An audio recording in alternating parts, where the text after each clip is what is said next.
Money is the oxygen of American political campaigns.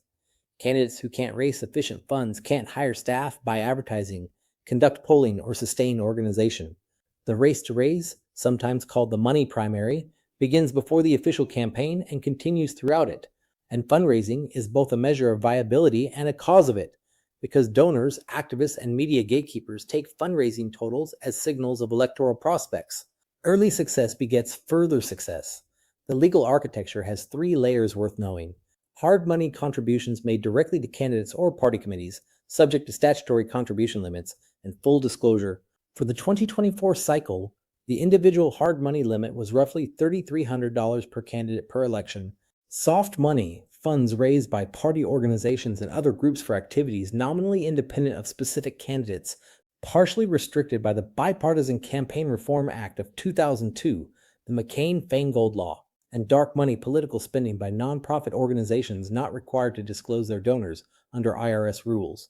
The most consequential development in campaign finance in a generation was the Supreme Court's decision in Citizens United v. Federal Election Commission, decided in 2010, in a 5-4 ruling. The court held that the First Amendment prohibits the government from restricting independent political expenditures by corporations, associations, and labor unions. The majority's reasoning: political speech doesn't lose constitutional protection because the speaker is a corporation, and independent spending, expenditures not coordinated with a candidate's official campaign, doesn't create the appearance of corruption that might justify restriction.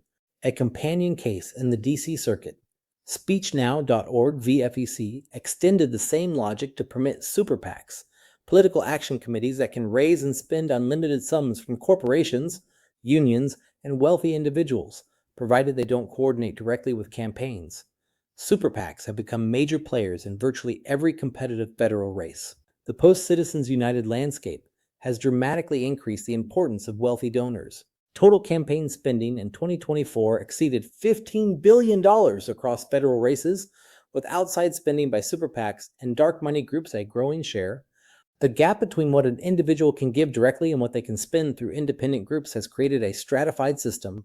The average citizen can give a few $100s.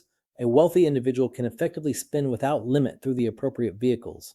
The major counterweight has been the rise of small dollar online fundraising, $25, $50, $100 contributions from large numbers of supporters through email and social media. Bernie Sanders and Donald Trump both demonstrated the capacity of small dollar fundraising to generate tens of millions of dollars at scale, enabling candidates with strong grassroots followings to compete financially without relying exclusively on large donors.